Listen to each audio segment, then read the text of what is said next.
Hello everyone, good evening. Welcome to Divine Soul. Welcome to my channel and thank you for subscribing my channel and helping it grow. आप और भी सबको share कीजिए, like कीजिए और comment भी किया करिए। और जो आपको वीडियोस पसंद आए प्लीज़ उसको लाइक कर दिया करिए, थोड़ा सा इनकरेजमेंट मिल जाती है उससे। तो आज का जो चैनल मैसेजेस जो हैं वो तो मैं टैरो के थ्रू ही बताऊंगी, बट आज का मुझे थोड़ा सा अपना पर्सनल एक्सपीरियंस शेयर करना था about autism. Very different from tarot cards, but download messages के लिए मैं टैरो कार्ड्स ज़रूर शेयर करूँगी, यूज़ करूँगी। और आपको आज मुझे बताना है, ऐसे ही आज मन किया कि अगर मैं अपना एक्सपीरियंस बताऊंगी तो हो सकता है कि किसी को हेल्प मिल जाए, किसी को कुछ हिंट मिल जाए कि कैसे डील करना है ऑटिज़म वाले बच्चों के साथ। ठीक है, क्योंकि मैंने पढ़ाया हुआ है पहले, तो इसलिए हमको आइडिया है कि कैसे इनको डील किया जा सकता है। और आप जितनी जल्दी, अगर आपको ये पता चल गया है कि आपका बच्चा या आसपास कोई भी अगर ऐसा है जिसको ऑटिज़म है, तो आप उसको जितने छोटेपन से 18 महीने से आप उसके साथ डील करना शुरू कर दो, उसको ठीक करना की कोशिश करो, उसके साथ उसको समझो कि इसमें क्या कमी है, उसमें ऑटिज़म है भी कि नहीं। जैसे ये वैसे ये जेनेटिक होता है, जेनेटिक प्रॉब्लम होती है, ये फादर्स साइड से आती है, बट ये मदर साइड से भी आ सकती है अगर किसी को है तो। अदरवाइज फादर साइड से कॉमन है। और जैसे मेरा जो एक्सपीरियंस है, जो ऑटिज़म वाले ऑटिस्टिक बच्चे को मैंने पढ़ाया था, तो उसके फादर जो थे वो उनको ये प्रॉब्लम थी। तो इसलिए मेरे को थोड़ा सा जब वो मेरे पास आया था पढ़ने के लिए, तब वो था पीजी में। और थोड़ा टाइम उसने जैसे ही उसने मेरे घर में एंटर किया तो ही मेरे को समझ में आ गया था कि ये नॉर्मल बच्चा नहीं है।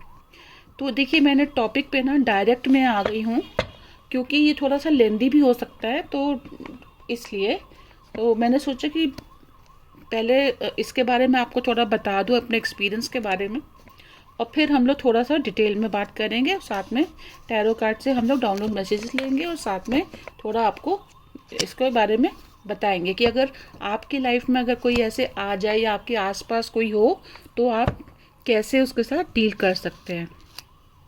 देखिए, सबसे पहले मैं आपको ये बताऊंगी कि जब वो बच्चा हमारे घर में आया था पढ़ने के लिए, तो पहले दिन से बताऊंगी क्या किया उसने। वो जैसे ही आया तो उस टाइम मई का मंथ था, ठीक है, एग्ज़ाम्स के बाद आया था वो पढ़ने के लिए अपने हॉलीडेज़ में। और उसके बाद फिर उसकी मम्मी ने बोला कि इसको थोड़ा टाइम लगेगा, तो आप इसको अभी से पढ़ाना शुरू कर दीजिए नेक्स्ट क्लास के लिए। तो ऐसे ओके ठीक है, ये भी अच्छी बात है। तो जैसे ही वो आया उसने बॉटल उठा के फेंक दी, उसने बैग पूरा खाली कर दिया, वो इतनी ज़ोर से चिल्लाता था और आई टू आई कांटेक्ट नहीं करता था, डरता था, पता नहीं क्यों डरता था। पहले तो मुझे समझ में नहीं आया कि वो क्यों ऐसे था, तो मुझे थोड़ा सा अजीब लगा। लेकिन फिर धीरे धीरे करके जैसे मैंने उसका नोटिस किया उसको, तो मुझे समझ में आया कि इसके साथ कुछ प्रॉब्लम है। लेकिन हमने उसकी मम्मी के साथ कभी भी, उसकी मम्मी को भी पता था, लेकिन मैंने कभी भी उसकी मम्मी को ये नहीं बोला कि वो ऐसे है या वैसा है, कभी भी नहीं बोला। हमेशा जैसे हम उसके साथ डील करते थे तो हमने उसकी मम्मी को बताया कि आप भी ऐसे ही किया करो, उसको ऐसे बात किया करो, ऐसे समझाया करो। तो वो हमसे ये कहती थी कि बहुत क्वेश्चन पूछता है, बहुत क्वेश्चन पूछता है। तो हमने उनको ये बोला कि क्वेश्चन तो पूछेगा ही, बच्चा है वो, क्वेश्चन तो पूछेगा ही, तो आप आराम से उसको रिप्लाई कीजिए। उसको उस पर अगर आप मारोगे या हाथ उठाओगे ना, तो वो बहुत ही उसके लिए नुकसान करेगा। और आप यकीन नहीं करेंगे, पहले मैं आपको थोड़ा सा ऐसा बताती हूँ कि उसने क्या, वो था इंटेलिजेंट। आप ये समझिए कि जैसे अभी आप सोच रहे होंगे कि ईशान नंद किशोर अवस्थी है ना, वो मूवी में, आमिर खान वाली मूवी में, तो ये वो प्रॉब्लम नहीं है, वो प्रॉब्लम अलग है, वो डिसलेक्सिया है, वो अलग रीज़न की वजह से होती है। और ये जो ऑटिज़म होता है जेनेटिक रीजंस की वजह से होता है, ठीक है। तो ये अलग दिक्कत होती है। दूसरी बात ये कि जैसे इनहेरिटेड होती है, ये इनहेरिटेड डिसऑर्डर है, तो ये अलग है उससे, ठीक है। तो अब आपको हम ये बताएं कि ये बच्चा इंटेलिजेंट बहुत था। मतलब आप ये समझो कि जैसे पीजी में था, फिर क्लास केजी में आया, तो इसकी जो न्यू वाली बुक्स थी ना, तो उसमें जैसे मैं इसको लेसन रीड करवाती थी तो ये लेसन पढ़ लेता था, और जो मैं इसको समझाती थी समझ भी लेता था। और इसको अगर मैंने एक लाइन पढ़ी है तो इसको पता होता था कि मैंने कौन से पेज से कौन सी लाइन पढ़ी है और कौन सी जो स्टोरी है वो पढ़ी है, सब कुछ उसको मालूम था, और वो खुद ही बोल देता था। और मैं उसको हर चीज़ के लिए ना उसको शाबाशी देती थी, हर चीज़ के लिए उसको शाबाशी देती थी। अब जैसे स्केच पेन्स वगैरह रख लेती थी घर में, तो जैसे कभी सैटरडे के दिन हम इसको ड्राइंग करवाते थे। ड्राइंग से क्या होता है ना कि आप बच्चे के अंदर जो भी, बच्चा ज़्यादातर वही ड्रॉ करता है जो उसके दिमाग में चल रहा होता है, जो पूरे हफ्ते की उसकी बात होती है ना दिमाग में, वो वही ड्रॉ करता है, ठीक है। तो मैं उसको सैटरडे को ड्राइंग करवाती थी, और फिर अगर वो कहता था कि मैं संडे को आऊँ तो मैं कहती थी कि हाँ ठीक है आ जाओ। तो फिर वो ड्राइंग करता था, फिर मैं संडे को उससे कलरिंग करवा लेती थी कि चलो तुम इसको कलर करो। तो अगर कभी वो कलरिंग नहीं लेके आता, कलर्स नहीं लेके आता था, तो मैं उसको बहुत परेशान हो जाता, अरे मैं कलर नहीं लेके, अरे अरे अरे अरे ऐसे मैं कलर नहीं लेके आया, ऐसे करके बोलता था। तो हम उसको बोलते थे कोई बात नहीं, कलर्स मेरे पास है, तो मैंने उसी के लिए रखे हुए थे, मंगवा के। क्रेयॉन्स भी रखे थे, पेंसिल कलर्स और स्केच पेन्स, सब कुछ मैंने रखा हुआ था। और मैं उसको सामने रख देती थी कि तुमको जो यूज़ करना कर लो। वैसे उस टाइम वो क्रेयॉन यूज़ करता था तो मैं क्रेयॉन्स दे देती थी उसको, और वो अपना फिर आराम से कलरिंग वगैरह करता था।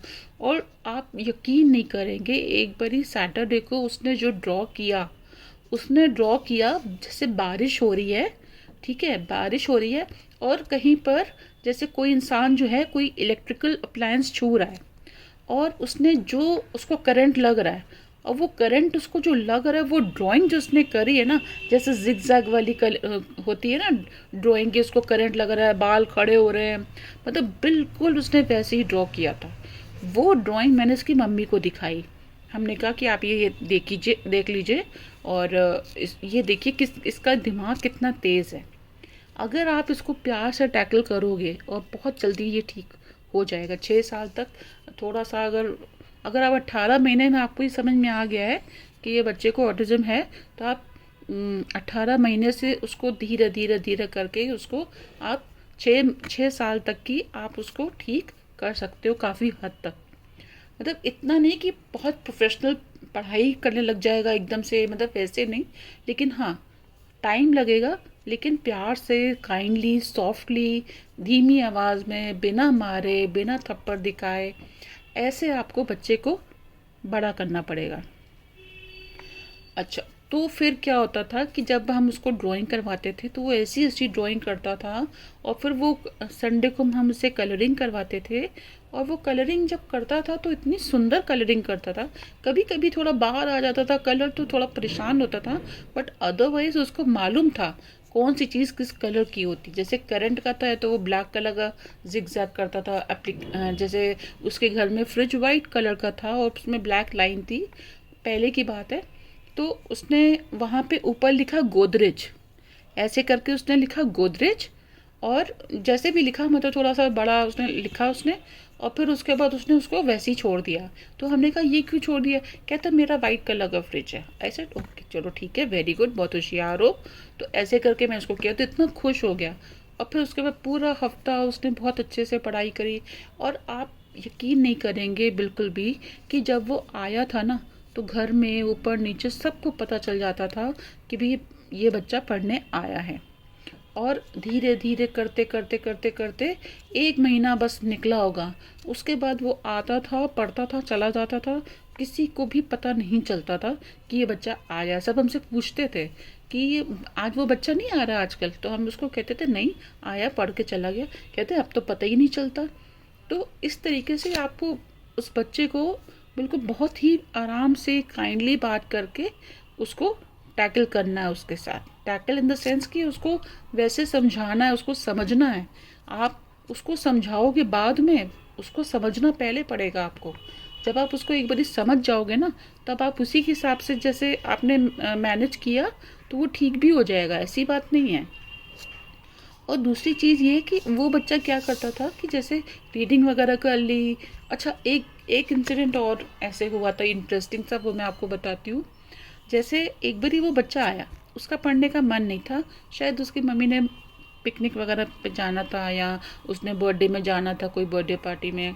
तो उसने कहा था कि उसकी मम्मी ने कहा था कि इसको जल्दी भेज देना। तो हमने उनसे बोला कि अच्छा ठीक है, आज लेसन एक रीड करवाना है, तो हम कल संडे है तो चलिए ठीक है, मैं भेज दूंगी उसको। और फिर आप यकीन नहीं करोगे, वो कहता मैं जा रहा हूँ, मैं जा रहा हूँ, मैं जा रहा हूँ। मैंने कुछ भी नहीं किया, ना उसको मैंने डांटा, ना मैंने उसको मारने की तो बात ही छोड़ो, डांटा तक नहीं मैंने उसको कुछ वर्ड नहीं बोला। और हम उसको बस ऐसे ही देखते रहे, हम उसको देखते रहे, ऐसे देखते रहे। तो वो समझ गया कि इनको ये मैम को पसंद नहीं आया है कि मैं जा रहा हूँ लेसन को आधा छोड़ के। कहता अच्छा ठीक है, मैं ना ऐसा करता हूँ, लेसन रीड कर लेता हूँ। फिर अपना उसने बैग नीचे रखा, बुक निकाली, खोला और फिर मेरी तरफ देखा उसने। जब वो समझ गया ना कि अब ये थोड़ी खुश हो गई है मैम कि हाँ भाई अब मैं रीड कर रहा हूँ, फिर उसने आराम से अपना रीड किया। और जब पूरा रीड कर लिया उसने, फिर मैंने एक आध क्वेश्चंस वगैरह पूछे, मुझे पता था बर्थडे पार्टी में जाना है, तो मैंने उससे एक दो क्वेश्चन पूछे, उसने आंसर कर दिया। मैंने कहा ठीक है, चलो आज तो तुम बहुत अच्छे बच्चे बने हो। तो मैंने उसको बोला कि यार, मैंने कहा देखो तुमको बर्थडे पार्टी में जाना है, तो आज मैं तुमको स्टार देना चाहती हूँ दोनों चीक्स पे, पर तुमको बर्थडे पार्टी में जाना है तो हम तुम्हारे चीक्स पे तो नहीं बना सकते, तो कहाँ बनाए? कहता मेरे हैंड्स में बना दो। तो मैंने कहा अच्छा ठीक है, तुम्हारे हैंड्स में बना देते हैं। तो मैंने उसके थंब के ऊपर बना दिया दोनों तरफ की, मतलब हाथ के बीच में भी ना हो, थंब में बना दिया। मैंने कहा थोड़े टाइम के बाद जैसे घर जाओ तो हैंड वॉश कर लेना पार्टी में जाने से पहले। कहता ठीक है, मैं बोल दूंगा। तो अपना वो घर गया और उसने मतलब अपनी मम्मी को स्टार वगैरह दिखाया और ये वो। तो आई फेल्ट वेरी बैड कि मतलब उसकी मम्मी थोड़ा सा देर हो गई उसको, तो उसकी मम्मी ने उसको बहुत ज़ोर से डांटा कि इतनी देर से क्यों आए। फिर उसने फ़ोन किया, तो हमने कहा ऐसे ऐसे, कहती नहीं जल्दी भेज दिया करिए। हमने कहा बच्चों के साथ जल्दी नहीं करना चाहिए। अगर वो शौक से पढ़ रहा है और मैं उसको बुक बंद करके उसको बोलूँ नहीं तुम जाओ तुमको बर्थ, तो उसका क्या मैसेज जाएगा कि पढ़ाई इज़ नॉट इम्पॉर्टेंट, सिर्फ बर्थडे पार्टी इम्पॉर्टेंट है। तो ये मैसेज देने के लिए बच्चे को कि पढ़ाई भी इम्पॉर्टेंट है और पार्टी भी इम्पॉर्टेंट है और उसमें अच्छा दिखना भी इम्पॉर्टेंट है, उसके लिए मैंने उसको वो रीडिंग भी करवाई थी, उसको स्टार्स भी दिए थे। अप्रिशिएट तो मैं रोज़ करती थी, उसको रोज़ अप्रिशिएट करती थी। और शायद देखिए डिवाइन ने, भगवान ने, वो बच्चा मेरे सारा सब कुछ छोड़ के वो मेरे पास ही आया था ट्यूशन पढ़ने के लिए। शायद इसलिए कि मैं कभी ये एक्सपीरियंस आपसे शेयर कर सकूं, शायद किसी की हेल्प हो जाए इसमें। जैसे 18 मंथ्स में जैसा बच्चा होता है ना कि आप कभी देखो तो वो आई कांटेक्ट ना करे या कुछ ज़्यादा आप उसके साथ स्माइल करें, तो जैसे जो नॉर्मल बच्चे होते हैं ना, बिल्कुल नॉर्मल जैसे बच्चे होते हैं जिनका प्रॉपर आईक्यू वगैरह सब होता है, अपना सब नॉर्मल बच्चे होते हैं, तो वो उनको देख के आप स्माइल करोगे तो बच्चे स्माइल करेंगे। लेकिन अगर आप उनको गुस्सा करोगे तो वो थोड़ा गुस्सा भी होते हैं, रो रो पड़ते हैं। तो ये बच्चे जो है ना, ये थोड़ा सा फीलिंग्स वगैरह में, इमोशंस एक्सप्रेशन करने में थोड़े से वीक होते हैं, ये नहीं करते, ऐसे नहीं कर पाते हैं। और दूसरा ये कि मतलब थोड़ा सा अपसेट भी जल्दी हो जाते हैं। अगर आप जैसे इनके साथ स्माइल कर रहे हो, बार बार कुछ बोल रहे हो, तो ये आपको रिप्लाई भी नहीं कर पाएंगे जल्दी और आपसे अपसेट भी हो जाएंगे। कुछ भी अगर चीज़ इनको नहीं पसंद आती तो फिर ये वो चीज़ उठा के फेंक देते हैं, या मतलब थोड़े से बड़े भी होंगे तब भी ऐसी करेंगे कि चीज़ें उठा के बार बार फेंकेंगे। या कुछ भी जैसे नए माहौल में आप एकदम लेके जाओगे तो चिल्लाने लग जाएंगे बहुत ज़ोर से, कोई भी चीज़ हाथ में आएगी तो उसको उठा के फेंक देंगे। कुछ भी कभी भी अगर आप ऐसा नोट करो कि 18 मंथ का बच्चा, मतलब 1 सवा साल का बच्चा, जैसे 18 मंथ मतलब 1 साल और 6 महीने, ऐसे बच्चे जैसे होते हैं, तो कभी भी आप ऐसे देखो कि कोई बच्चा ऐसे कर रहा है, तो कभी भी ऐसे करके घूर के नहीं देखना, ना उसके पेरेंट्स को और ना उस बच्चे को, क्योंकि ये चीज़ें बहुत ज़्यादा इफ़ेक्ट करती है। और अगर कोई जैसे मान लीजिए कोई बड़ा बच्चा है, कोई ऐसे बोल रहा है या जैसे बहुत खुश है तो वो कुछ बात कर रहा है, तो कभी भी उसके पेरेंट्स को एम्बेरस नहीं होना चाहिए कि मेरा बच्चा ऐसे बार बार बोले जा रहा है या कुछ है। तो आपको क्या करना चाहिए, जो सामने वाला है उसका फ़र्ज़ ये बनता है कि वो उनको, उनकी मम्मी को या उनके पापा को बोले कि नहीं ठीक है, अच्छा लग रहा है हमको सुनना, इसका इतने प्यार से बोल रहा है बच्चा, ऐसे करके आप बोलिए। मतलब बहुत ही काइंड रहना चाहिए, बहुत ही पोलाइट रहना चाहिए, और बिल्कुल भी मतलब ऐसे नहीं ऐसे शो नहीं करना चाहिए कि आपका बच्चा अलग है। अलग नहीं है। ये जो बच्चे होते हैं ना ऑटिज्म वाले बच्चे, ये भी बहुत होशियार होते हैं, ये स्टडीज़ में बहुत अच्छे होते हैं, ये मतलब आप ये समझिए इनकी जो मेमोरी होती है ना वो बहुत अच्छी होती है। ये ब्लेस्ड बच्चे होते हैं। इनका अगर एक चीज़ जैसे भगवान ने मान लो कि थोड़ा सा इनको जेनेटिक प्रॉब्लम दे दी है, तो वो जेनेटिक प्रॉब्लम देने के बजाय इनको दूसरी और चीज़ें बहुत ही ब्लेस कर देते हैं इनको। ब्लेस कैसे करते, अब आप कहोगे ऑटिज्म है तो ब्लेस्ड कैसे हो गया, तो ऐसा नहीं होता। जैसे आपने देखा होगा कि कोई बच्चा जैसे या कोई लोग जैसे ब्लाइंड होते हैं तो वो उनकी कान की जो शक्ति होती है भगवान उनको वो तेज़ दे देते हैं। कोई कान से नहीं सुन सकते तो उनको वो आपका जो बोल रहे हो ना वो समझ जाएंगे कि आप क्या बोल रहे हो, आपकी लिपसिंग देख के समझ जाएंगे। तो जब गॉड कुछ भी देता है ना, जैसे गिव एंड टेक तो होता ही है। गिव एंड टेक जैसे अभी अभी देखिए, जैसे पिछले वीडियो में मैंने आपको बताया था कि जब आप हवन करते हो घर में तो आप स्वाहा बोलते हो, और जब भगवान का नाम लेके स्वाहा करते हो तो उसके बाद क्या है, भगवान बोलता है तथास्तु। तो मतलब कि भगवान ने पहले आपका क्या लिया, आपकी आपने जो उनसे प्रे करी, जो किया, आपने स्वाहा बोला, तो भगवान ने वो एक्सेप्ट किया कि हाँ भी खुश हुए कि हाँ भाई ये इन्होंने हमारा नाम लिया, और फिर उसके बाद उन्होंने तथास्तु बोला। तो ये भी गिव एंड टेक है, तो भगवान भी गिव एंड टेक बोलते हैं। जैसे अब कोई बहुत ही भक्त होता है तो भगवान पहले उसको टेस्ट करते हैं, फिर उसके बाद उसको ब्लेसिंग्स देते हैं। तो ये तो दुनिया का उसूल है ना। तो ये इस तरीके से होता है। तो अभी आप जैसे आपको अगर जैसे ये बच्चे होते हैं, अब इनमें भी अगर भगवान ने मान लीजिए इनको ऑटिज्म दिया है, तो इनकी और दूसरी शक्तियाँ भगवान जो हैं वो तेज़ कर देते हैं, जैसे मेमोरी तेज़ कर देते हैं, और फिर इनको इतनी समझ दे देते हैं कि इनको ये समझ में आ जाता है कि ये न्यू जगह है। वरना तो ना समझें क्या है इसमें, लेकिन समझ में आ जाता है कि हम न्यू जगह आए हैं। तो वो न्यू जगह जो है, कभी कभी तो बड़े बड़े इंसान भी थोड़े से प्रॉब्लम कर जाते हैं, है ना, कि न्यू वाली जगह में पहुँचे हैं तो थोड़े नर्वस हो जाते हैं। जैसे आप लोग इंटरव्यू में अगर हमें जाते हो, जॉब के लिए इंटरव्यू देने जाते हो, तो आप लोग भी थोड़े नर्वस हो ही जाते होगे ना। तो वैसे ये बच्चों का भी हाल है। ये बच्चे जो हैं, जो छोटे बच्चे हैं, तो ये चिल्लाना शुरू कर देते हैं। तो और दूसरा जो मेरा एक्सपीरियंस इसके साथ ये रहा था कि हमने इसको पूरा साल भर पढ़ाया था, और एग्ज़ाम वगैरह की भी खूब अच्छी थी। हम तो टाइम टू टाइम इसको पूरा इसको ड्राइंग भी करवाते थे और पढ़ाई भी करवाते थे। और फिर जब हम इसको पढ़ाई करवाते तो ये पढ़ाई बहुत मन लगा के करता था, और धीरे धीरे करके इसकी हैंड राइटिंग भी अच्छी करी हमने। इसको खूब इनकरेज करते थे, डेली का डेली इसको स्टार देते थे। फिर कभी ऐसे होता था कि ये नहीं पढ़ता था, इसका बिल्कुल मन नहीं होता था, तो इसका मतलब ये नहीं कि आप बच्चे को मारो या डांटो। अगर नहीं मन है तो कोई बात नहीं। कभी कभी ऐसे भी होता है ना कि जैसे जो लेडीज़ होती हैं जो किचन में जैसे कुकिंग वगैरह करती है, कई बार उनका भी मन नहीं होता है, वो भी बाहर से मंगवा लेते। तो जब हर एक इंसान को ब्रेक चाहिए, है ना, हर एक इंसान को ब्रेक चाहिए। जैसे आप काम पे जाते हैं तो एक दिन तो आप भी घर में बैठ के रेस्ट करते हो ना कि आज चलो मन नहीं है, और वैसे भी आज छुट्टी है तो आज हम काम पे नहीं जाएंगे। तो हर इंसान को रेस्ट चाहिए, एक ब्रेक चाहिए। उसी तरह से वो बच्चा भी बोलता था कभी कभी, क्योंकि सैटरडे संडे ड्राइंग वगैरह करता था, उसको आना तो पड़ता था। उसके लिए कोई मतलब वो नहीं था, कंपल्शन नहीं था, पर वो शौक से आता था ड्राइंग करने के लिए, तो ड्राइंग करता था। फिर संडे को कभी उसका मन हुआ तो आके कलरिंग कर लेता था। और अगर कलरिंग करने के लिए नहीं आ पाया मान लो, तो उसकी मम्मी फ़ोन कर देती थी कि आज वो नहीं आएगा, वो मंडे को आएगा।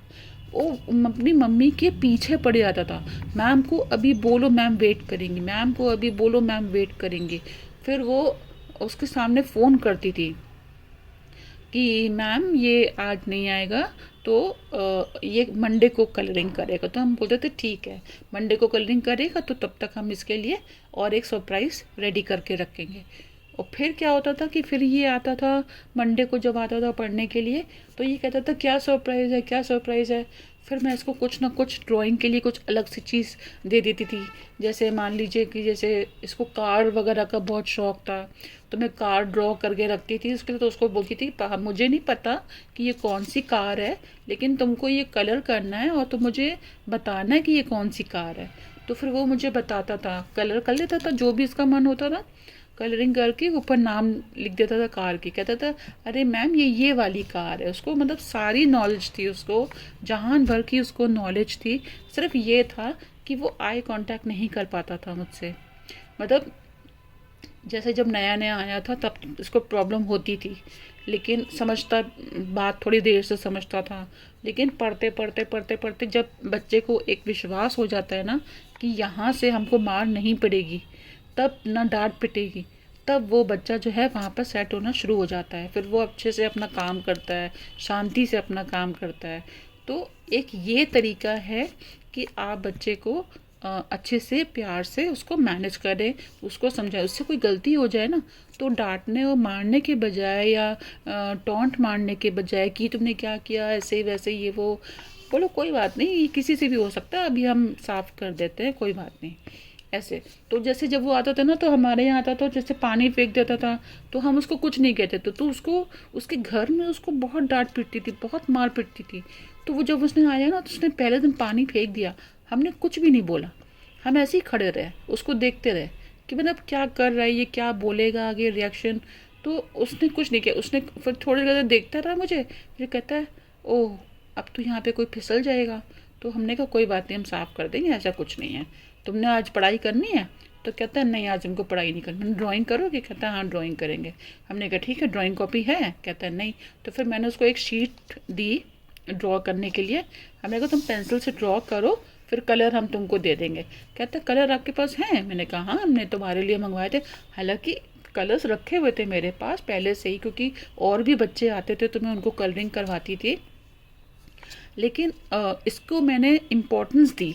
मैंने कहा कि तुम्हारे लिए मैंने कलर्स मंगवाए हैं और रखे, लेकिन वो मेरे से थोड़ा बहुत कलर करते टाइम ना टूट गए, क्योंकि थोड़े से पुराने कलर्स थे। तो मैंने कहा मेरे से थोड़े से टूट गए, तो सॉरी। ऐसे करके मैंने कान पकड़ा। मैंने कहा, कहता फिर हाथ पकड़ के ना कान ऐसे नीचे, कान से हाथ नीचे कर, कहता मैम कोई बात नहीं, कोई बात नहीं, ऐसे करके उसने बोला। और फिर मतलब इतना, फिर धीरे धीरे करके जब समझने लग गया ना, तो मुझे लगता है कि मैंने अभी तक जितने भी बच्चों को ट्यूशन पढ़ाई है ना, तो ये बच्चा जो था ये मुझे सबसे अच्छा लगा। ये मतलब, और अब मेरी आदत भी है कि मैं बच्चों को मारती नहीं, उनको प्यार से ही समझाती हूँ। जैसे स्कूल वगैरह में भी पढ़ाया है, मेरे बच्चे जो थे स्कूल क्लास के, वो कभी कभी क्या होते थे कि मतलब जैसे पीटीए मीटिंग होता था या कहीं गांव जा रहे होते थे या कहीं अपने घर जा रहे होते थे, तो पाँव छू के जाते थे कि मैम हमको आशीर्वाद दीजिए कि हम ऐसे ही ज्ञान बांटें और बहुत अच्छे से रहे और ऐसे। और आपको मैं एक चीज़ और बताती हूँ, मेरा स्कूल का जो एक्सपीरियंस रहा वो भी बहुत अच्छा रहा। हमने जिस भी क्लास को पढ़ाया, जो बच्चों को पढ़ाया, सब में हैंड राइटिंग की बहुत इम्प्रूवमेंट हुई, सब में बहुत अच्छा रहा। और एक बच्चा जो था ना, मैं आपको थोड़ा सा डिफरेंट टॉपिक पे जाती हूँ एक सेकेंड के लिए, कि जैसे क्या हुआ था ना कि वो बड़ा बच्चा था और वो मतलब मेरे पास आया ब्रेक टाइम पे। तो उसने बोला, हमने उससे पूछा, हमने कहा बेटा आप तो बड़े लग रहे हो इन बच्चों से, तो आप इस क्लास में क्यों हो अभी? तो वो बोलता है मेरे जो पापा है ना, उन्होंने मुझे आगे बढ़ने नहीं दिया, उन्होंने बोला नहीं 1 साल और पढ़ो। तो फिर हमने उसको समझाया। मतलब थोड़ा सा ना उसके मन में, जब वो बोल रहा था ना तो उसके मन में थोड़ा सा गुस्सा था। तो फिर हमने उसको समझाया, हमने कहा देखो बेटा, अगर जो किसान है अगर वो कमज़ोर बीज बोएगा, है ना, कमज़ोर जो बेकार बीज होते हैं एकदम, वो अगर अपने खेत पे फैलाएगा, जैसे स्प्रे करेगा और स्प्रे वगैरह जो होता है वो सब गंदे वाले करेगा, तो खेती कैसे निकलेगी? तो कहता नहीं अच्छी नहीं निकलेगी। और मैंने कहा अगर वो हेल्दी बीज बोएगा और बहुत मेहनत करेगा उसमें और बहुत अच्छे से पानी वानी देगा, मतलब पानी वगैरह देगा और बीज वगैरह उसके अच्छे होंगे और मन लगा के काम करेगा तो बीज कैसे होंगे, तो खेती कैसे होगी, कहते हैं वो बहुत अच्छी होगी। तो हमने कहा इसी तरह जैसे फिर मैंने उसको बिल्डिंग का भी आइडिया दिया कि अगर बिल्डिंग अगर उसमें नींव ना बने अच्छे से तो क्या बिल्डिंग टिकेगी, कहता है नहीं। तो मैंने कहा कि इसीलिए तारे पापा ने तुमको इधर, क्योंकि उनको लगा होगा कि कहीं ना कहीं कुछ कमी है जिससे तुम आगे क्लास में फेल ना हो जाओ, और आगे जब बड़ी क्लास में जाके फेल होगे तो वो ज़्यादा बेइज्जती होगी, है ना। तो अभी तो छोटे छोटे बच्चे हैं, कोई फ़र्क नहीं पड़ता, एक क्लास तुम पढ़ लोगे तुम्हारी नींव पक्की हो जाएगी, फिर तुम अपना आराम से पढ़ते चले जाओगे। और उसने ये चीज़ जो समझी है और उसने अपने पेरेंट्स से बात करी होगी, तो आप यकीन नहीं मानोगे कि वो पेरेंट्स पीटीए मीटिंग में जब आए तो उन्होंने बोला कि ये वाली मैम के तुम पैर छुओ, ये वाली मैम के तुम पैर छुओ। वो इतना मतलब हार्ट टचिंग मोमेंट था कि मतलब ईमानदारी से जब आप किसी को समझाते हो ना कोई चीज़, और बहुत ही प्यार से समझाते हो, एग्जाम्पल दे के समझाते हो, तो वो चीज़ जो है ना वो मतलब मैंने एक्सपेक्ट नहीं किया था कि ये रिएक्शन होगा कि वो पैर छू के जाएगा अपने गांव की साइड में या अपने घर। तो लेकिन क्या था ना कि वो तब हमको थोड़ा समझ में आया कि भगवान ने मुझे ऐसे क्यों बनाया कि मैं सबको ही प्यार से समझाती हूँ, सबको आइडियल एकदम एडवाइस होती, कभी भी किसी को गलत एडवाइस मैंने नहीं दी है, कभी भी नहीं दी है। अब अभी जैसे मान लीजिए किसी बच्चे को अगर ऑटिज्म है ना, तो आप कमेंट में या आप हमसे मैसेज में कहीं पर या फेसबुक में कनेक्ट होके आप हमसे पूरी बात कर सकते हो, पूछ सकते हो कि कैसे क्या किया जाए। और इन बच्चों को ना खाने पीने का भी इनको बहुत शौक होता है, जैसे कभी जैसे मैगी वैगी तो आप कम दीजिए, लेकिन कोई भी खाना वाना दो ना तो इतने अच्छे से सजा के दीजिए और बोलिए हमने आपके लिए किया है, उसको इम्पोर्टेंस दीजिए, उसको साइड में मत करिए। वो किसी के सामने कुछ बोल रहा हो, कुछ बार बार बोले बेशक, तो आप एज अ सामने जो पर्सन है उसको ये नहीं शो करना चाहिए कि वो इरिटेट हो रहा है, अरे चिढ़ा रहा है, नहीं, आपको भी ऐसे नहीं करना, आपको भी बहुत अच्छे से उसको सुनना है, काइंडली से हंसना है, और फिर उसको थोड़ा सा ऐसे मतलब प्यार भी कर देना है थोड़ा सा। और जो पेरेंट्स होते हैं खासकर जैसे मदर्स के साथ अगर ऐसे बच्चे हैं तो मदर्स भी अपने बच्चे को ऐसे बिल्कुल भी ना फील करवाएं कि नहीं अच्छा अब चलें अब हो गया अब चले, ऐसे बिल्कुल नहीं करना चाहिए। तो उनको ये कहना चाहिए कि अगर आपको कहीं जाना है काम से तो आप बोलो बेटा हमको वहाँ पे वो चाचा जी वेट कर रहे हैं, या कहीं पर भी आपको जाना हो तो बोलो वो दादाजी को खाना देना है, या कुछ भी ऐसी बात आप बोलिए जो कि वो समझता हो कि हाँ भी ये चीज़ ज़रूरी है। तो फिर वो आपके साथ अपने आप ही चलेगा, और फिर उसको बोलो बाय, ऐसे करके इस तरीके से टैकल करोगे ना आप, तो वो बच्चा धीरे धीरे करके बिल्कुल उसके ऊपर मतलब आपको ये विश्वास दिलाना उसको कि आप किसी भी कोई भी उससे गलती होगी आप हाथ नहीं उठाओगे, ठीक है। तो इस तरीके से मैंने कर आके पूरा साल उसको पढ़ा के उसको उसके इतने अच्छे नंबर आए थे, मतलब O+ आए थे, इतना खुश था, उसकी मम्मी भी बहुत खुश थी, घर में सब खुश थे, बहुत अप्रिशिएट किया था सब ने। और उसकी टीचर तो बिल्कुल हैरान रह गई थी कि इसके इतने मार्क्स आए कैसे है।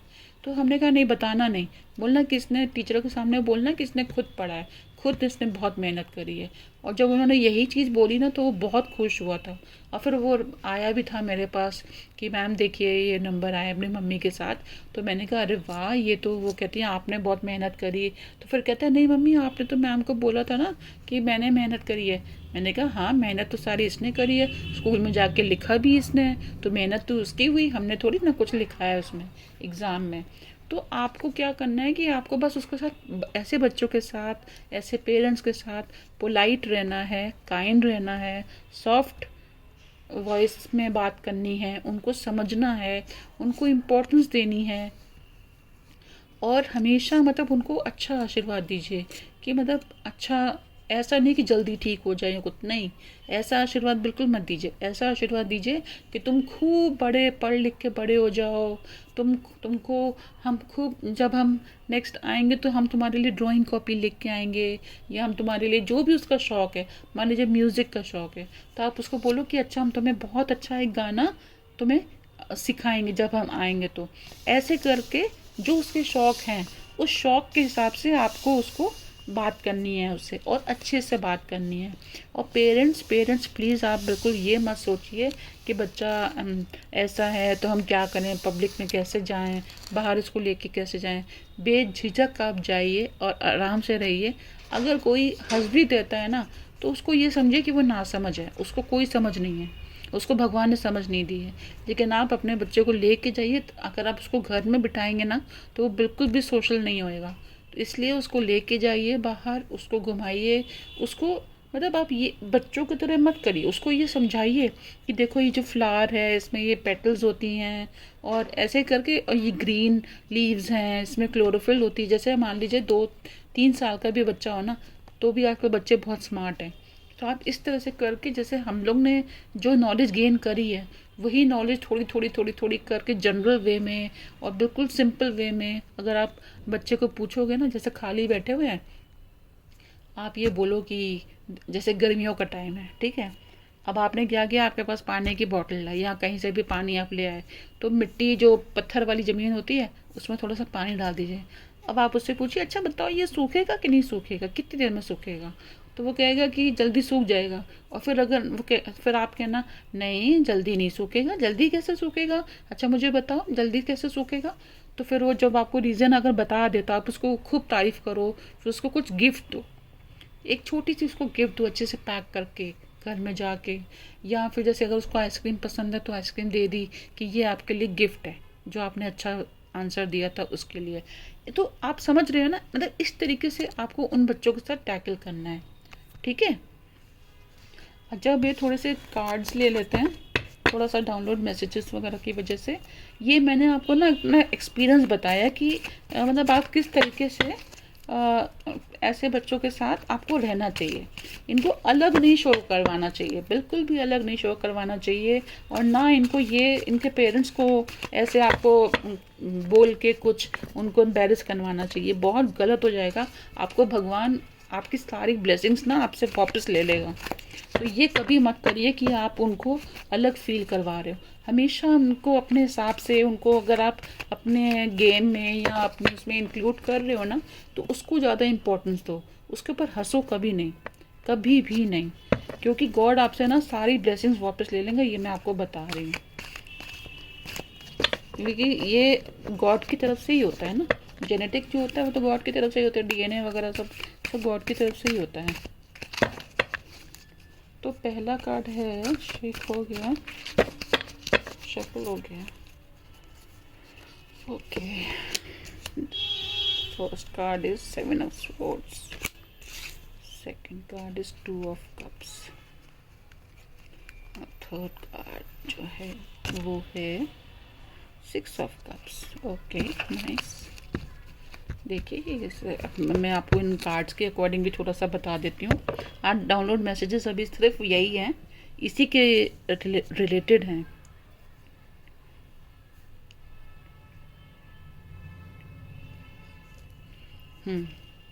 देखिए पहला कार्ड है 7 ऑफ स्वॉर्ड्स, ठीक है, ये देखिए 7 of swords. Next card is 2 of cups, 2 of cups. Third card is 6 of cups, ठीक।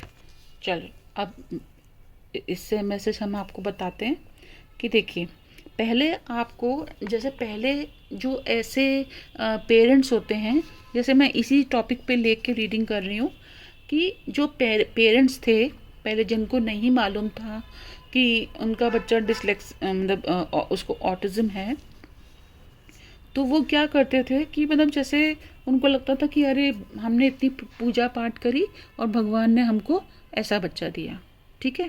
पहले उनको ये लगता था, मतलब उनको लगता था कि अब कोई फ़ायदा नहीं है। वो कभी कभी उनके दिमाग में ये भी आता होगा कि अगर वो बच्चा वो मांग रही थी तो मैं उनको दे देती, दूसरा कर लेती बच्चा।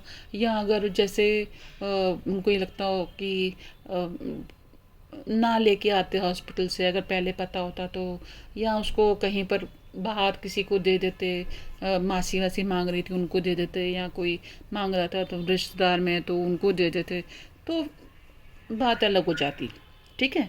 ऐसे आजकल कॉमन चीज़ है, आजकल ये सब चीज़ें लोग सोच लेते हैं। जबकि बहुत गलत बात है ये। मैं इसको कभी भी प्रमोट नहीं करूँगी इन सब चीज़ों के। आपका बच्चा है, आप उसको अपने तरीके से मैनेज कीजिए। फिर है two of cups. Two of cups is love partnership joining.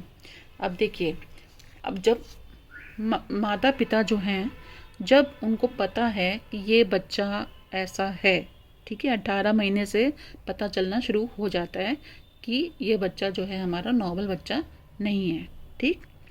तो अब माता पिता मिल के अच्छे मन से भगवान को साथ में याद करके और अच्छे से, मतलब एक दूसरे को समझ के, पहले एक दूसरे को समझें, एक दूसरे के साथ डिस्कस करें, या फिर जैसे किसी जो होते हैं ना, जो ऐसे ऑटिज्म स्पेशलिस्ट होते हैं जो बच्चों को ठीक करते हैं, तो उनको उनके साथ रेफर, उनका जो भी वो बताएं कि हाँ भाई ऐसा करना है, वैसा करना है, इन बच्चों के साथ आप ऐसा टेस्ट कीजिए पहले कि है भी कि नहीं। तो उनके साथ जब आप ऐसे बातचीत वगैरह करते हो ना, स्पेशलिस्ट के पास जाते हो, वो जैसा बताते हैं आप वैसा करोगे, तो आपका बच्चा धीरे धीरे करके ठीक होना शुरू हो जाएगा। लेकिन उसके लिए ऐसा नहीं कि माँ ने पैदा किया है तो माँ की ही गलती है या उसके घर वालों की गलती है। देखिए, टू बी वेरी फ्रैंक, ज़्यादातर ऐसे ही होता है कि लोग बोलते हैं कि नहीं तुमने पैदा किया, तुम्हारे अंदर ऐसा कुछ है। ऐसा नहीं है। ये बेसिकली जो प्रॉब्लम है ये जेनेटिक होती है, और ये 80% जो है ये फादर साइड से ही आती है। अगर फादर को प्रॉब्लम है या उसके घर में किसी को प्रॉब्लम है तो वो बच्चे को ज़रूर आती है, ठीक है। और अगर मदर साइड में कोई है या मदर है तो ही दिक्कत आती है। 20% ही होता है वैसे ये, ठीक है। तो अगर पेरेंट्स को, जैसे पेरेंट्स अगर नॉर्मल हैं, कोई दिक्कत नहीं है, उनकी फैमिली में किसी को है, तो उन लोग को क्या करना चाहिए कि उन लोग को आपस में बातचीत करके, बिना लड़ाई करे, बिना एक दूसरे को ब्लेम दिए, अपना अच्छे से बैठ के अपना बात करें कि हमको अपने बच्चे के लिए क्या क्या काम करना है, कैसे करना है। उनको मेहनत करनी पड़ेगी कि उनको लिखना पड़ेगा एक जगह पे कि हमको ये काम करना है, इसको इतने टाइम के, 1 महीने के लिए ये टास्क है हम लोग का, और ऐसे हम लोग को इसको लेके जाना है, और ये चीज़ें हम लोग इसको एक्टिविटीज़ करवाएंगे, इसका जो है ब्रेनस्टॉर्मिंग करवाएंगे पूरा, कि कैसे पूरा एक्सप्लोर करेंगे इसके दिमाग को कि इसके दिमाग में क्या है, क्या कैपेबिलिटी है इसकी, और क्या इसकी कमी क्या है। ये सारी चीज़ें एक जगह पे नोट करेंगे। नोट करने के बाद फिर उसी के हिसाब से इसको डॉक्टर को जाके बताएंगे, और फिर उसके बाद इसका इलाज भी करवाएंगे साथ ही साथ। और हम लोग को जैसे डॉक्टर बोलेगा हम लोग वैसे करेंगे। तो एक टीम वर्क की तरह जब आप अपने बच्चे पे वर्क करेंगे ना, तो वो बात अलग हो जाती है, वो बच्चे भी जल्दी ठीक होते हैं। Next is 6 of cups. मतलब कि जब पेरेंट्स मिल के जब बच्चे को ठीक करने की कोशिश करते हैं, तो और डॉक्टर्स के साथ भी रिफ़र कर लेते हैं, तो फिर क्या होता है, तो फिर उनके जो फ्रेंड्स वगैरह हैं, फ्रेंड्स के साथ कैसे इंट्रोड्यूस करना है उनको, कैसे उनको समझाना है आपको, उनके फ्रेंड्स वगैरह को आप ये कर सकते हो कि भाई हाँ तुम हमारे घर आ जाओ और आप किसके साथ आके खेलो। लेकिन एक चेक भी रखना पड़ेगा कि उसका दोस्त या उसका जो फ्रेंड्स हैं वो उसको कुछ उल्टा सीधा ना बोलें, उसको इरिटेट ना करें, ठीक है। क्योंकि अगर वो थोड़ा सा भी इरिटेट होगा बच्चा, तो वो ज़्यादा परेशान होएगा, तो वो चीज़ पे आपको नज़र रखनी पड़ेगी, ठीक है। और दूसरी बात ये कि आप उसको गिफ्ट दे सकते हो, छोटी छोटी, मतलब उसकी कोई भी विक्ट्री हो, कोई भी अच्छा नंबर, जैसे मान लीजिए अगर वो 3/10 मार्क्स लेके आता हो और एकदम से 5/10 लाए, 6/10 लाए, 7, ऐसे इम्प्रूवमेंट आप देखो किसी भी चीज़ में, तो आप उसको बताओ कि बेटा आप इस चीज़ में इम्प्रूव हो रहे हो, हम बहुत खुश हैं, बताओ आपको क्या गिफ्ट चाहिए। तो वो आपको गिफ्ट बताएगा, बच्चा बताएगा या बताएगी, जो भी है, मैं ऐसे करके बोल रही हूँ, ठीक है। तो वो आपको बच्चा बताएगा, तो आप वो चीज़ उसको ला कर दो। अगर आप वो ला के महंगी चीज़ उसने बोली है नहीं ला के दे सकते हो, तो फिर आप उसको दूसरे तरीके से बोलो चलो आज हम लोग घूमने चलते हैं, हम लोग आइसक्रीम खा के आएंगे, यहाँ पे थोड़ा पार्क में चलते हैं, थोड़ा सा झूला झूलेंगे, फिर उसके बाद हम लोग वहाँ चलेंगे, आइसक्रीम खाएंगे। तो ऐसे चलना है, तो आप ऐसे करके पूछो, उसको इम्पोर्टेंस दो, उसको इम्पोर्टेंस आप दोगे, उसके साथ अच्छे से प्यार से रहोगे, उसकी हेल्प करोगे और उसको समझोगे ना। उसको कुछ भी पूछे, वो कितने भी आपसे क्वेश्चन पूछे, कितनी बारी पूछे, आपको उसको प्यार से ही जवाब देना है। कभी भी इरिटेट होकर नहीं करना, चाहे आप जितना भी काम कर रहे हो। अगर आप कुछ जैसे ऑफिस वर्क कर रहे हो ना, तो आप रूम बंद कर लो या आप बच्चे को बोल के जाओ कि हम अपना काम करने जा रहे हैं, अगर आप आओगे ना रूम में तो फिर टीचर हमको गुस्सा करेगी बहुत ज़्यादा। तो आप चाहते हो कि टीचर हमको मारे? तो वो कहेगा नहीं, हम नहीं चाहते, बिल्कुल भी नहीं चाहते। तो फिर आप ये उसको बोलना कि अगर आप आए ना तो टीचर हमको मारेगी। तो फिर हमको फिर गुस्सा आएगा, फिर हम गुस्सा नहीं, हमको फिर रोना आएगा। तो फिर आप चाहोगे कि पापा ये रोए या मम्मी रोए, है ना? तो वो कहेगा नहीं। तो फिर आप बोलना अच्छा ठीक है, फिर आप रूम में मत आना, हम रूम बंद कर रहे हैं, नहीं तो फिर हम भी रोएंगे, मम्मी भी रोएगी, फिर आप भी रोगे, तो हम नहीं चाहते। तो ऐसे करके आपको बच्चे को मैनेज करना है, उसके ऊपर हाथ नहीं उठाना है, उसको दिखाना, उसको थप्पड़ दिखाना तक नहीं है आपको, क्योंकि वो एक ही बात हो जाती है, चाहे मारो चाहे हाथ दिखाओ। उसको सिर्फ जो चीज़ आपको पसंद नहीं आ रही है, मान लीजिए उसका दोस्त आया है, वो सब चीज़ पे खेल रहा है, कुछ है, तो एक मतलब दूर से ऐसे देख लीजिए कि उसको ये एहसास हो कि आप प्यार से कब देख रहे हैं और आप गुस्से से कब देख रहे हैं। बस इतना ही काफ़ी है, इतना ही आपको काम करना है, ठीक है। आई होप आज की रीडिंग आपको समझ में आई होगी और आपको समझ में भी आ गया होगा कि कैसे टैकल करना है इन बच्चों के साथ, कैसे आपको रहना चाहिए।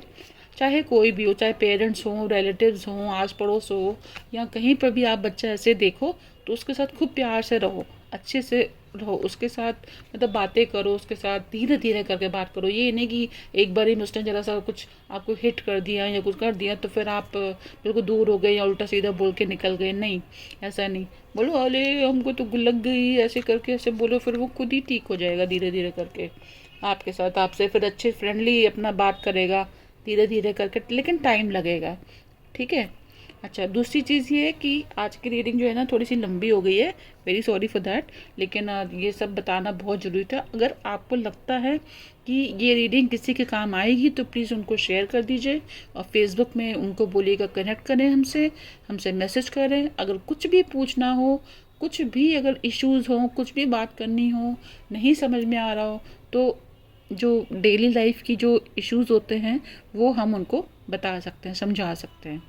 और हाँ, एक चीज़ हम और बोलना चाहेंगे, जैसे आजकल पेरेंट्स होते हैं या मदर्स होती हैं, छोटे छोटे बच्चे होते हैं, उनको कह देते हैं ना कि नहीं ये खाता नहीं है तो हम क्यों बनाएं, हम ये नहीं खाएं। आप जैसे सब्जी है, जैसे कई बार होता है मटर बच्चे नहीं खाते हैं, तो लेकिन वो टीवी कार्टून देख रहे हैं, तो आप बोलते तो ये खाएगा नहीं तो हमने बाहर से मंगवा दिया। तो जब आप बनाओगे नहीं, उसको अच्छे से रोल करके नहीं दोगे, आप उसको उसका रोल बनाओ, रोल बना के उसको एल्यूमिनियम फॉइल में पैक करो, साथ में सॉस दे दो और वो बैठे बैठे अपना खाएगा, बोलो हमने बाहर से मंगवाया है, ऐसे करके बोल दो। और कभी कभी जैसे डब्बे आते हैं तो डब्बे तो अपना धुलवा के अपना वैसे पैक करके रख लीजिए। कभी ऐसे घर की चीज़ बनाई, ऐसे रोल करके दे दिया उसमें कि हमने ये मंगवाया है। बच्चा खाएगा तो घर का ना, आपके हाथ का खाएगा, घर का साफ सुथरा खाएगा, ये सोच के खाएगा कि वो चीज़ बाहर से आई है ना। तो मैं ये छोटे बच्चों के लिए कह रही हूँ, बर्गर वगैरह हर चीज़ घर में बन सकती है, लेकिन अगर आपका बच्चा घर का नहीं खाता है तो आपको थोड़ा ट्विस्ट लाना पड़ेगा, लेकिन खिलाओ उसको घर का ही। बाहर का आप देख रहे हो वीडियो कितने मेस होते हैं खाने वाने के जो आते हैं, तो अपना घर का ही उसको बच्चे को खाना खिलाइए और ऐसे सर्व कीजिए कि जैसे बाहर वाले खाना सर्व पैक करके भेजते हैं, टिश्यूज़ वगैरह साथ में सब करके, और बोलिए हमने ऐसे किया, उसको कार्टून में बिजी कर दीजिए, ठीक है। तो थोड़ा सा हिंट मैंने आपको दे दिया है कि बहुत ही पेशेंटली बच्चों के साथ रहना पड़ता है, बहुत ही पेशेंटली बच्चों को सब समझाना पड़ता है, ठीक है। आई होप आपको ये समझ में आ गई होगी रीडिंग पूरी। और टैरो कार्ड्स को भी मैंने इनके मैसेजेस लेके मैंने आपको पूरा बताया है डिटेल में। और ऑटिज़म के बारे में आज उन्होंने थोड़ा बहुत बेसिक इन्फॉर्मेशन हमने आपको दी है कि कैसे इनके साथ आप बात कर सकते हो, कैसे इनको ठीक कर सकते हो, कब से इनका जो 18 मंथ से स्टार्ट होने लग जाता है, इनके सिम्टम्स वगैरह विजिबल होने लग जाते हैं, जो भी है, जिस तरह से स्माइल नहीं करना, आई टू आई कांटेक्ट नहीं करना, और थोड़ा से बड़े होंगे तो नई जगह जाना, या किसी आप कोई देख के स्माइल कर रहा है तो स्माइल नहीं करेंगे, टेस्ट वगैरह कोई चीज़ का या कोई चीज़ मूवी समझ नहीं आई तो एग्रेशन करेंगे थोड़ा सा, और चीज़ें उठा के फेंकेंगे, और मतलब गुस्सा आ जाएगा उनको। तो ये सारी चीज़ें जो होती है ना, ये आप जितने छोटे बच्चे में 18 एज या 2 साल के बच्चे जो हैं, जब आप समझ में आ जाए आपको कि इस बच्चे को ऑटिज्म है, तो उसका ट्रीटमेंट तभी से शुरू कर दीजिए। तो जब तक बच्चा 6 साल का होएगा ना, 7 साल का होएगा, तब तक आपका बच्चा काफ़ी बेटर होगा। ठीक है। हाँ, और बाकी मैंने आपको पूरे वीडियो में बता ही दिया है। वीडियो बहुत लंबा हो गया है, तो अब आप इसको ध्यान से सुनिए, समझिए, और अगर आपके घर में कोई है तो आप उसके हिसाब से सबको समझा के उसी के हिसाब से चलिए। और अगर कोई आस पड़ोस है, कुछ कोई है, तो उसको आप वीडियो शेयर कर दीजिए। ठीक है। Thank you so much.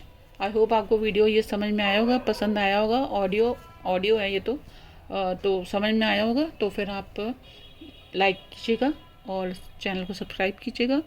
और कुछ भी दिक्कत हो, कुछ भी है, तो आप इस ऑडियो में, वीडियो में कमेंट करके आप पूछ सकते हैं हमसे। ठीक है। Thank you. Have a wonderful day. Take care. Thank you.